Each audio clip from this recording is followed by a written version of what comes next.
बंगाल के थे उनको गवर्नर जनरल ऑफ इंडिया बना दिया गया ड्यूरिंग विच एक्ट, ठीक है। तो ए है चार्टर एक्ट ऑफ 1793, बी है चार्टर एक्ट ऑफ 1833, सी है चार्टर एक्ट ऑफ 1853 और डी है गवर्नमेंट ऑफ इंडिया एक्ट 1858। तो जो गवर्नर जनरल ऑफ बंगाल थे उनको गवर्नर जनरल ऑफ इंडिया बनाया गया चार्टर एक्ट ऑफ 1833 में, ठीक है। ये जो चार्टर एक्ट थी 1833 की, ये इसके द्वारा जो है गवर्नर जनरल ऑफ इंडिया बनाए गए। और पहले गवर्नर जनरल ऑफ इंडिया कौन बने थे हमारे? लॉर्ड विलियम बेंटिक, ठीक है। लॉर्ड विलियम बेंटिक जो थे ये first governor general of India बने थे, ठीक है। और गवर्नर जनरल ऑफ बंगाल जो था इस चीज़ को चार्टर एक्ट ऑफ 1833 में ख़त्म कर दिया गया था, ठीक है। सो इसका राइट आंसर है option number B. So second question, the portfolio system was introduced for the first time by, पहली बार इंडिया में पोर्टफोलियो सिस्टम जो था वो किसने इंट्रोड्यूस किया था? तो ए है लॉर्ड विलियम बेंटिक, बी है लॉर्ड कॉर्नवेलिस, सी है लॉर्ड डलहौजी और डी है लॉर्ड कैनिंग।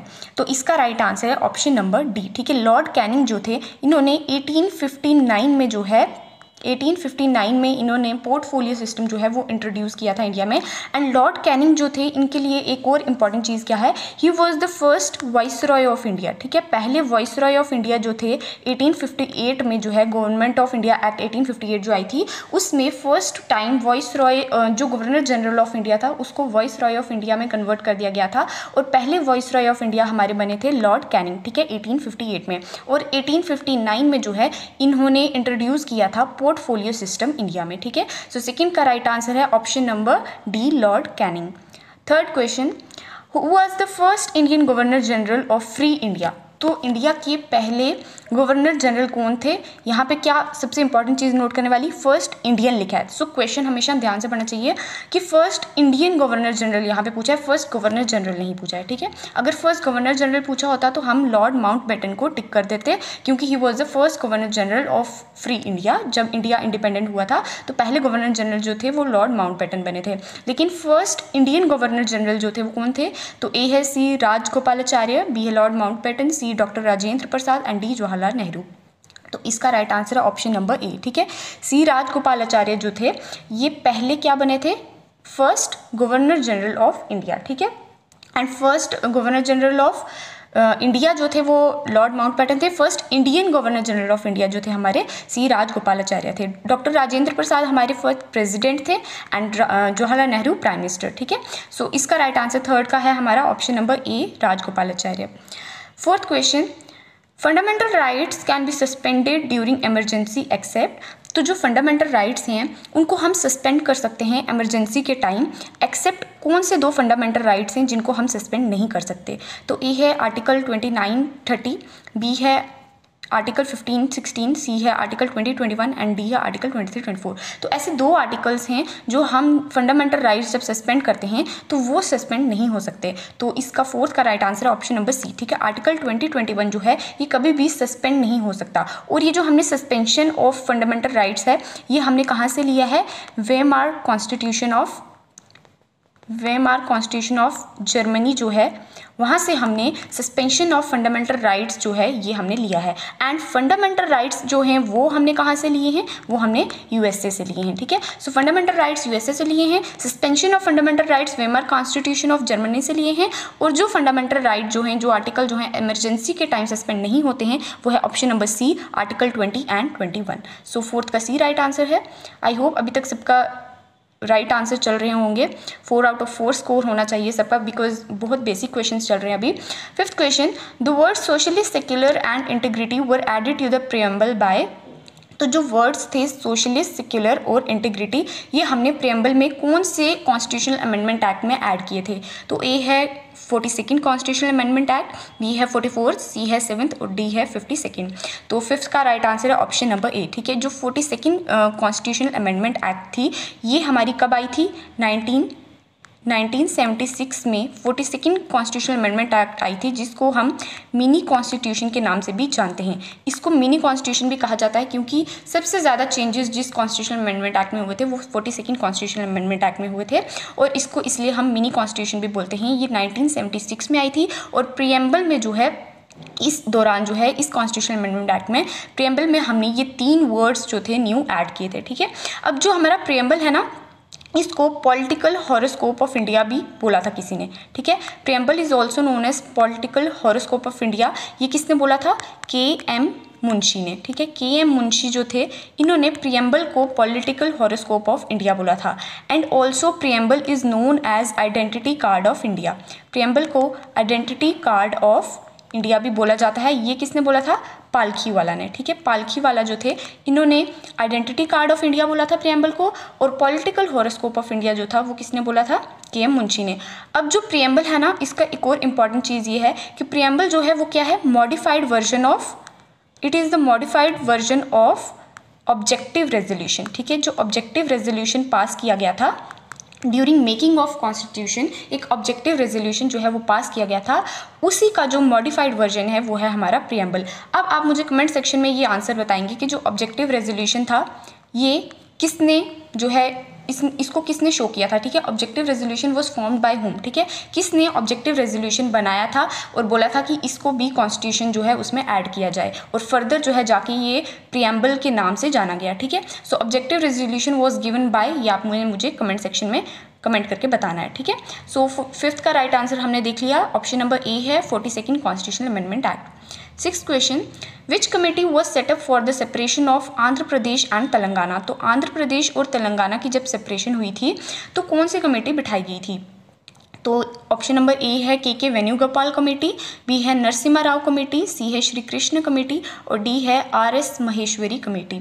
तो सिक्स का राइट आंसर है ऑप्शन नंबर सी, ठीक है। श्री कृष्ण कमेटी जो थी 2010 में श्री कृष्ण कमेटी बिठाई गई थी, जिसने बोला था कि सेपरेशन की जाए आंध्र प्रदेश एंड तेलंगाना की, ठीक है। इन्होंने ही जो है फर्दर सारी जो डिटेल्स थी वो दी थी। तो जो कमेटी बैठी गई थी आंध्र प्रदेश और तेलंगाना की सेपरेशन के लिए वो थी श्री कृष्ण कमेटी इन 2010। तो सिक्स का right answer option number C. Seventh question, who among the following is popularly known as Bismarck of India. India की बिस्मार्क किसको कहा जाता है, किसको माना जाता है? ऑप्शन नंबर ए है बी.आर. अम्बेडकर, बी है सरदार वल्लभ भाई पटेल, सी राजगोपालाचार्य, और डी जी.वी. मवलांकर। तो यहाँ पे मैं बता देती हूँ आपको, सेवन्थ का राइट आंसर है ऑप्शन नंबर बी, ठीक है। सरदार वल्लभ भाई पटेल जो थे, he was also known as Bismarck of India and he was the first home minister of India. पहले इंडिया के होम मिनिस्टर जो थे वो भी सरदार वल्लभ भाई पटेल थे। सी राजगोपालाचार्य के बारे में आपको ऊपर में बता चुकी हूँ, एंड जी.वी. मवलांकर जो थे ये हमारे फर्स्ट स्पीकर थे लोकसभा के, ठीक है। फर्स्ट लोकसभा स्पीकर जो थे वो जी.वी. मवलांकर थे। सरदार वल्लभ भाई पटेल जो थे वो होम मिनिस्टर थे पहले। राजगोपालाचार्य जो थे वो क्या थे? फर्स्ट हमारे गवर्नर जनरल थे फ्री इंडिया के, इंडियन गवर्नर जनरल। और बी.आर. अम्बेडकर जो थे, इनके बारे में तो सबको पता होगा। और बी.आर. अम्बेडकर का सबसे इंपॉर्टेंट चीज़ क्या है कि ये चेयरमैन थे ड्राफ्टिंग कमेटी के, ठीक है। जो कमेटी ड्राफ्टिंग कमेटी बैठी थी कॉन्स्टिट्यूशन मेकिंग के लिए, उसके चेयरमैन बी.आर. अम्बेडकर थे, ठीक है। सो सेवन्थ क्वेश्चन का right answer option number B, Sardar Vallabh भाई Patel. Eighth question, according to which article name of any state can be altered by union parliament. तो यूनियन पार्लियामेंट जो है वो किसी भी स्टेट का नाम जो है वो ऑल्टर कर सकता है अकॉर्डिंग टू विच आर्टिकल, ठीक है। तो ए है आर्टिकल 3, बी है आर्टिकल 5, सी है आर्टिकल 239 और डी है आर्टिकल 51। तो एट्थ का right answer option number A, ठीक है। आर्टिकल 3 जो है ये क्या कहता है कि कितनी जो भी एग्जिस्टिंग स्टेट्स हैं, ठीक है, existing states can be United and divided.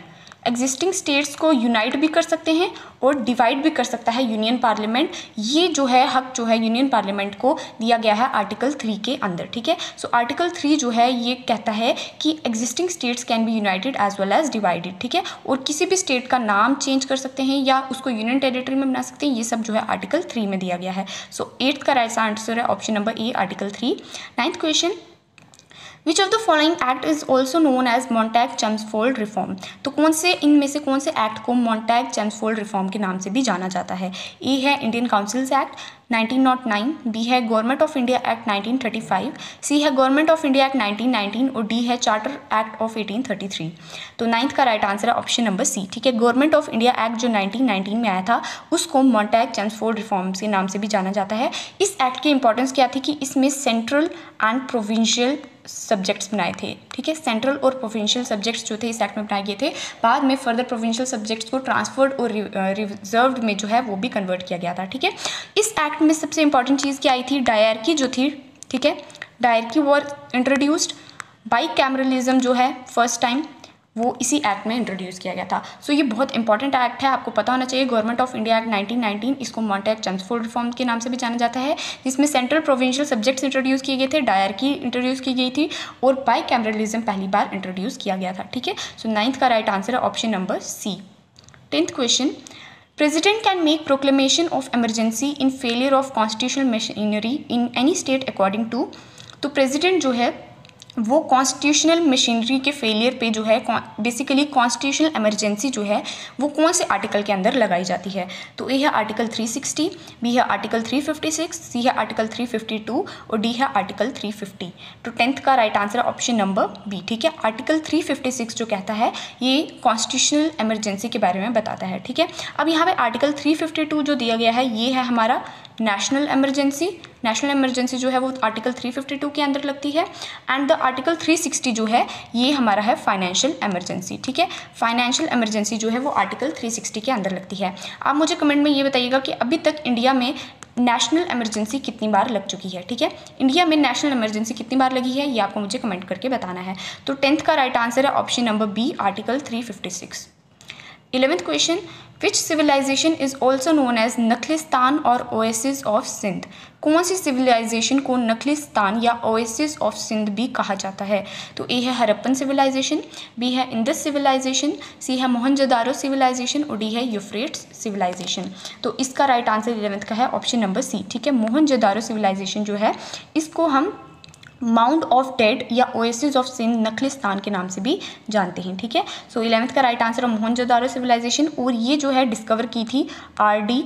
Banerjee ने। ठीक है, आर.डी. बैनर्जी ने 1922 में मोहनजोदारो सिविलाइजेशन जो है वो डिस्कवर की थी। ठीक है, अब यहाँ पे हरप्पन सिविलाइजेशन के बारे में भी दिया गया है। तो हरप्पन सिविलाइजेशन जो है ये आपको पता होना चाहिए, दयाराम साहनी ने ये जो है डिस्कवर की थी। And Indus valley civilization was discovered by John Marshall. ठीक है, जॉन मार्शल ने इंडस वैली सिविलाइजेशन की थी, हरप्पन सिविलाइजेशन दयाराम साहनी ने and Mohenjodaro civilization RD. Banerjee ने 1922 में। ठीक है, तो 11th का राइट आंसर है option number C, Mohenjodaro civilisation.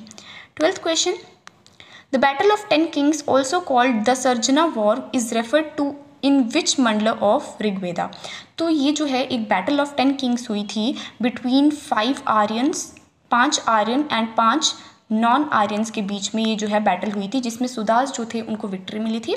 तो ये जो है यहाँ पे पूछा है कि इसको 10 सर्जना वॉर को कौन से जो है ऋग्वेद के मंडल में रेफर किया गया है। तो ए है 7th मंडल, बी है 10th मंडल, सी है 2nd मंडल और डी है 5th Mandal.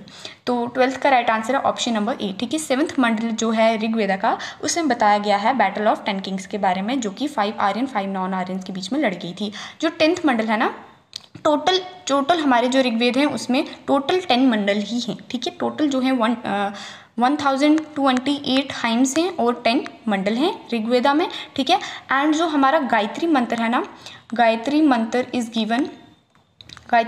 Given in 3rd Mandla of Rigveda. ठीक है, सो ये मैं बीच बीच में आपको एक्सप्लेनेशन इसलिए दे रही हूँ सारी चीज़ों की कि आपको क्वेश्चन तो पता चलेगा ही क्या आंसर है उसका, ये तो पता चलेगा ही, अदर ऑप्शंस जो दिए गए हैं उनके बारे में भी थोड़ा आपको नॉलेज हो जाएगी। ठीक है, सो आई होप आपको वीडियो अच्छी लग रही होगी। डू लाइक द वीडियो अगर अच्छी लग रही है एंड कमेंट ज़रूर कीजिएगा अपना स्कोर जो भी आपका रहेगा। ठीक है, सो 12th का राइट आंसर है option number A, 7th Mandla. 13th question, Mughal paintings reached it's zenith during the period of. जो मुगल पेंटिंग्स थी ये अपनी जेनिथ पे पहुंची थी। ठीक है, इसको जो है पीरियड को हम ये किसके पीरियड के दौरान जो है मुगल पेंटिंग्स जेनिथ पे पहुंची थी। तो मतलब जेनिथ मतलब हाइट पे थी अपनी। ठीक है, तो ए है औरंगजेब, बी है अकबर, सी है जहांगीर और डी है शाहजहां। तो 13th का right answer option number C. ठीक है, जहांगीर का जो टाइम पीरियड था 1605 से लेके 1627 तक। ठीक है, 1605 से 1627 के पीरियड में जो है बोला जाता है golden period of Mughal paintings. ठीक है, 1605 से 1627 का पीरियड जो था वो जहांगीर का था, जिसको हम मानते हैं कि ये है golden period of Mughal paintings.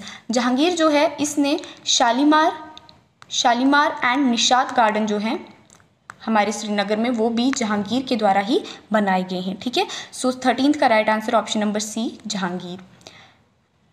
14th question, which Mughal ruler was first to use artillery and gunpowder in warfare. कौन सा ऐसा मुगल रूलर था जिसने आर्टिलरी और गन पाउडर जो है पहली बार वॉर के दौरान यूज़ किया था? तो ए है बाबर, बी है हुमायूं, सी है अकबर और डी है औरंगज़ेब। तो 14th का राइट आंसर है ऑप्शन नंबर ए। ठीक है, बाबर जो था इसने पहली बार जो है गन पाउडर और आर्टिलरी सिस्टम जो है वो यूज़ किया था जंग लड़ने के लिए। जो हमारी फर्स्ट बैटल हुई थी पानीपत की, फर्स्ट बैटल ऑफ पानीपत, ठीक है, ये हमारी हुई थी बाबर एंड इब्राहिम लोदी के बीच में। ठीक है, इब्राहिम लोदी एंड बाबर के बीच में 1526 में। ठीक है, 1526 में पहली बैटल हुई थी पानीपत की बिटवीन बाबर एंड इब्राहिम लोदी, और बाबर ने जो है फर्स्ट टाइम जो है गन पाउडर और आर्टिलरी सिस्टम जो है वो यूज़ किया था। ठीक है, तो 14th का ए राइट आंसर है। 15th question, the first factory of east India company was established eight, east India company की पहली फैक्ट्री जो थी वो कहाँ पे एस्टैब्लिश की गई थी? ए है गोवा, बी है दिल्ली, सी है पानीपत और डी है सूरत। तो इसका right answer option number D. ठीक है, सूरत में 1613 में जो है पहली फैक्ट्री लगाई गई थी बाय ईस्ट इंडिया कंपनी। ठीक है, सो 15th का right answer option number D. 16th question, जिनके अभी तक 15 में से 12 भी आ रहे हैं तो वो भी काफ़ी अच्छा स्कोर है आपका। ठीक है, सो 16th क्वेश्चन है, who said Swaraj is my birth right and I shall have it. तो स्वराज जो है, Swaraj is my birth right and I shall have it जो है, ये स्लोगन किसने दिया था? A B R Ambedkar, B Bal Gangadhar तिलक, सी लाला लजपत राय और डी महात्मा गांधी। सो 16th का राइट आंसर क्या है हमारा? Option number B. ठीक है, बाल गंगाधर तिलक जो थे इन्होंने ये स्लोगन दिया था इन लखनऊ सेशन। ठीक है, जो लखनऊ सेशन हुआ था कांग्रेस का, ये हुआ था 1916 में। 1916 के लखनऊ सेशन में जो है बाल गंगाधर तिलक ने कहा था swaraj is my birth right and I shall have it. ठीक है, और आप मुझे ये बताइएगा कि जो महात्मा गांधी थे इन्होंने एक ही सेशन जो है वो प्रिजाइड किया है इंडियन नेशनल कांग्रेस का, तो वो कहाँ पे हुआ था ये आप मुझे कमेंट में बताइएगा। ठीक है, सो यहाँ पे डी आता है ऑप्शन, सॉरी, तो महात्मा गांधी का आपने मुझे कमेंट में बताना है। ठीक है, सो 16th का राइट आंसर है बाल गंगाधर तिलक इन लखनऊ सेशन 1916 में इन्होंने बोला था swaraj is my birth right and I shall have it. 17th question, based on which movement a book Neel Darpan was written. तो जो बुक नील दर्पण है वो इनमें से कौन से मूवमेंट के ऊपर के बेसिस पे जो है लिखी गई है? तो ए है चंपारण सत्याग्रह, बी है रॉलेट एक्ट, सी है खेड़ा सत्याग्रह और डी है जलियांवाला बाग मैसेकर। तो 17th का राइट आंसर है हमारा ऑप्शन नंबर ए। ठीक है, चंपारण सत्याग्रह जो था इसमें जो है इसकी जो जितने भी इसमें जो भी हैपनिंग्स हुई थी वो सब जो है बुक में लिखी गई हैं जिसका नाम है नील दर्पण। और ये जो बुक है ये किसने लिखी है? दीनबंधु मित्रा जो हैं उन्होंने ये बुक लिखी है। ठीक है, जो नील दर्पण बुक है it is written by Dinabandhu Mitra and also the Champaran Satyagraha is also known as first civil disobedience. पहला सिविल डिसोबीडियंस जो था वो भी चंपारण सत्याग्रह को माना जाता है। ठीक है, सो 17th का राइट आंसर है option number A Champaran Satyagraha. 18th question, who presided the Madras session held by Congress in 1927। तो 1927 में जो है एक कांग्रेस का सेशन किया गया था मद्रास सेशन के नाम से, तो वो जो है उसका प्रेसिडेंट कौन था? तो ए है बदरुद्दीन तैयबजी, बी है राश बिहारी घोष, सी है मोतीलाल नेहरू और डी है M.A. अंसारी। तो 18th का राइट आंसर है ऑप्शन नंबर डी। ठीक है, जो M.A. अंसारी थे इन्होंने प्रिजाइड किया था मद्रास सेशन। और ये जो था मद्रास सेशन ये क्यों हेल्ड किया गया था? ड्यू टू जो साइमन कमीशन जो है 1927 में आ गया था इंडिया में, तो उसको बॉयकॉट करना था। जितने भी इंडिया की जो भी इंडियन नेशनल कांग्रेस के मेंबर्स थे उन सब ने बोला था कि हम बॉयकॉट करेंगे साइमन कमीशन को, और गो साइमन बैक के जो है नारे इन्होंने लगाए थे। तो साइमन कमीशन को बॉयकॉट करने के लिए 1927 का मद्रास सेशन बिठाया गया था जिसके प्रेसिडेंट थे M.A. अंसारी। ठीक है, तो 18th का right answer option number D. 19th question, गरीबी हटाओ slogan was given by Indira Gandhi during which 5-year plan. तो कौन से 5-year प्लान में गरीबी हटाओ का स्लोगन जो है वो इंदिरा गांधी जी ने दिया था। ठीक है, सो इससे आपको ये भी पता चल गया कि गरीबी हटाओ स्लोगन जो है वो किसके द्वारा दिया गया था? इंदिरा गांधी के द्वारा गया था। तो ए है 7th 5-year प्लान, बी है 5th 5-year प्लान, सी 2nd 5-year प्लान और डी 12th 5-year प्लान। तो 19th का राइट आंसर है ऑप्शन नंबर बी। ठीक है, 5th 5-year प्लान जो आया था इसमें जो है गरीबी हटाओ का स्लोगन दिया था। ठीक है, इंदिरा गांधी जी ने। और ये प्लान कब से कब तक था? 1974 से 78 तक जो था हमारा 5th 5-year प्लान चला था। एंड दिस प्लान वॉज, इसका मेन मोटिव जो था वो था पॉवर्टी एलिमिनेशन। ठीक है, तो इसको पॉवर्टी एलिमिनेशन प्लान के नाम से भी जाना जाता है 5th 5-year प्लान को। And it was terminated before it's completion, ठीक है। ये प्लान जो है अपनी कंप्लीशन के पहले ही टर्मिनेट हो गया था और इसके बाद एक रोलिंग प्लान भी आया था, ठीक है। रोलिंग प्लान जो है, आप मुझे ये बताइएगा कि रोलिंग प्लान जो है वो किसके द्वारा लाया गया था, ठीक है। एक पार्टी थी, उन्होंने रोलिंग प्लान इंट्रोड्यूस किया था, ये आप मुझे कमेंट करके बताइएगा, ठीक है। सो 19th का right answer option number B, 5th 5 year plan, जो कि 1974 से 78 तक चला था, ठीक है। 20th question, which was the final authority to approve 5 year plans in India?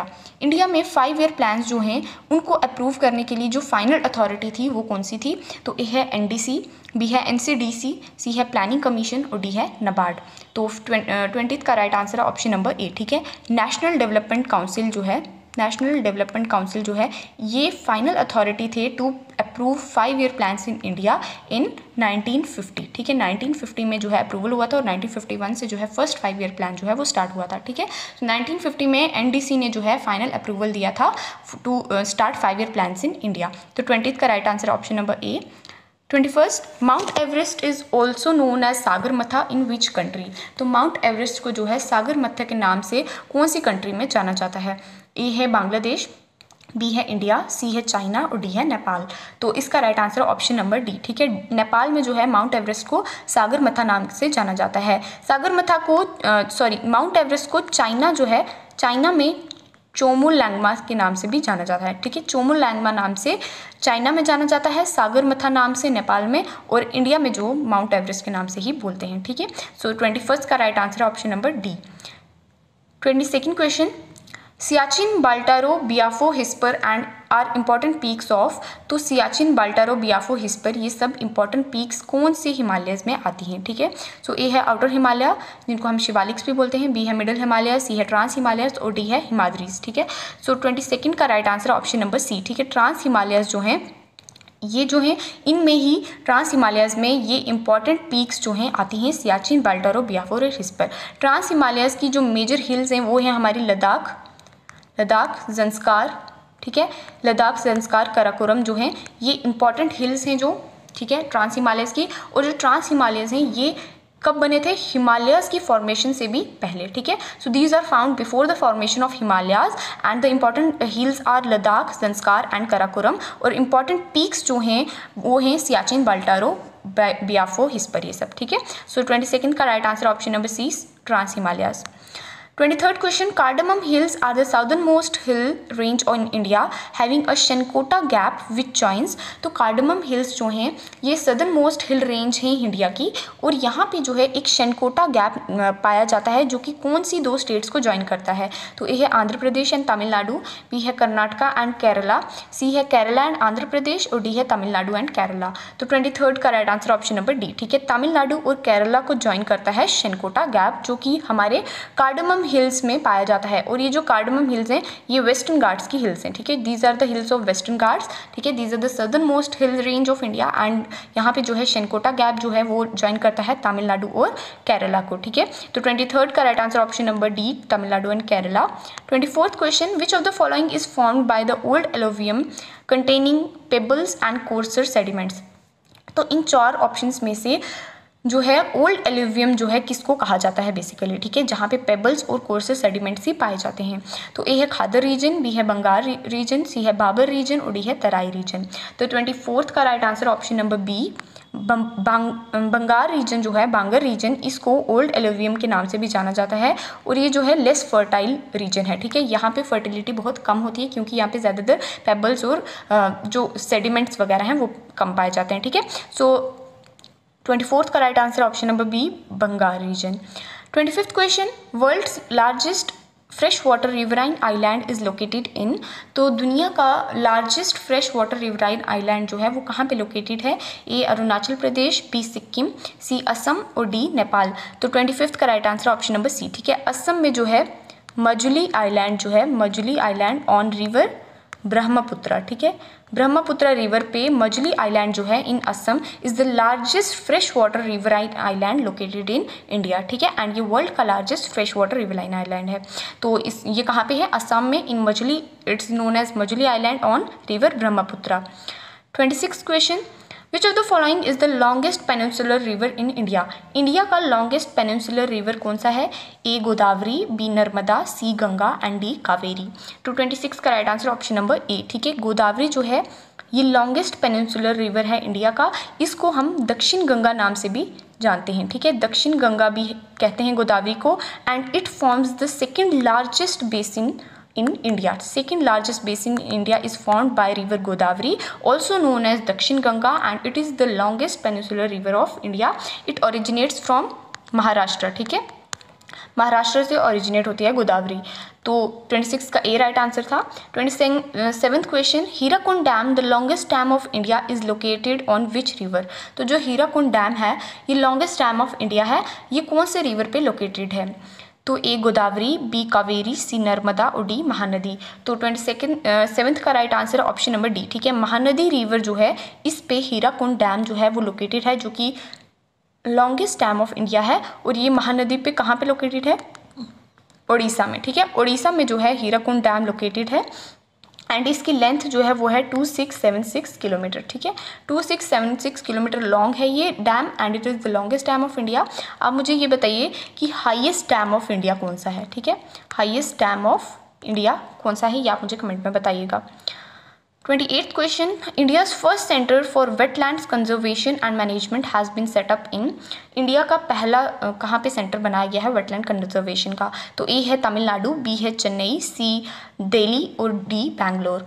तो 28th का राइट आंसर है ऑप्शन नंबर बी। ठीक है, चेन्नई में जो है 2 फरवरी 2021 में जो है first centre of wetland conservation and management जो है वो इंडिया में बनाया गया है। ठीक है, and according to this 49 wetlands हैं टोटल इंडिया में, जिनको हम रामसर साइट्स के नाम से भी जानते हैं। तो टोटल जो है 49 है वो, और ये कहाँ पे बनाया गया है? चेन्नई में। तो 28 का right answer option number B Chennai. 29th question, which among the following is recognised as a biodiversity hotspot in India? तो इंडिया में बायोडाइवर्सिटी हॉटस्पॉट्स जो हैं टोटल कितने हैं? 4। ठीक है, टोटल 4 बायोडाइवर्सिटी हॉटस्पॉट्स हैं इंडिया में, और इन ऑप्शंस में से आपको बताना है कि कौन सा एक जो है वो बायोडाइवर्सिटी हॉटस्पॉट है इंडिया में। ठीक है, सो ए है Loktak lake, B eastern Ghat, C western Ghat और डी रन ऑफ कच्छ। तो इसका right answer option number C. ठीक है, वेस्टर्न घाट जो है it is biodiversity hotspot in India. जो टोटल 4 बायोडाइवर्सिटी हॉटस्पॉट हैं वो कौन से हैं? एक तो हो गया वेस्टर्न घाट, बी है हिमालयाज, ठीक है, then Indo Burma and then Nicobar island. ठीक है, Nicobar island, Indo Burma, Himalayas and western Ghats are the 4 biodiversity hotspots found in India. ठीक है, तो 29th का right answer option number C.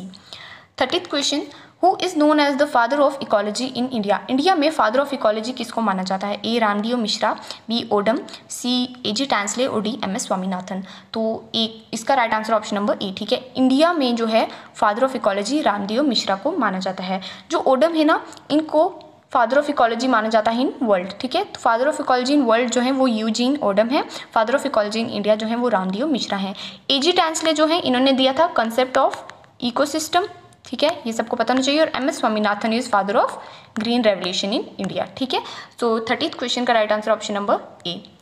So thank you so much for watching the video. आज का जो mock test है वो यहीं पे एंड होता है। टोटल हमने 30 क्वेश्चन रखे थे, जो कि पॉलिटी, ज्योग्राफी, हिस्ट्री, इन्वायरमेंट, ठीक है, इस सब को इंक्लूड किया था आज की वीडियो में हमने। सो फर्दर अगर आपको ऐसे ही मॉक टेस्ट और चाहिए तो आप कमेंट करके ज़रूर बताइएगा। और मैंने काफ़ी एक्सप्लेनेशन के साथ आपको क्वेश्चन समझाए हैं। अगर आपको ये वीडियो अच्छी लगी है तो do like the video, comment करके अपना स्कोर जो है आउट ऑफ 30 वो ज़रूर बताएं, और जो भी मैंने क्वेश्चंस बीच में पूछे हैं वो भी बताइएगा। एंड आप हमारा टेलीग्राम चैनल जो है वो भी ज्वाइन कर सकते हैं। मैं लिंक जो है डिस्क्रिप्शन बॉक्स में दे दूँगी टेलीग्राम चैनल का। वहाँ पे आपको डेली क्विज वगैरह देखने को मिल जाएंगे, और जो भी वीडियोज़ आती हैं उनके लिंक भी मिल जाएंगे। ठीक है, एंड जो भी JKPSI के मॉक टेस्ट हैं और वो हमारी प्लेलिस्ट में अवेलेबल है, मैं उसका लिंक भी जो है वो डिस्क्रिप्शन बॉक्स में दे दूँगी। सो thank you so much for watching.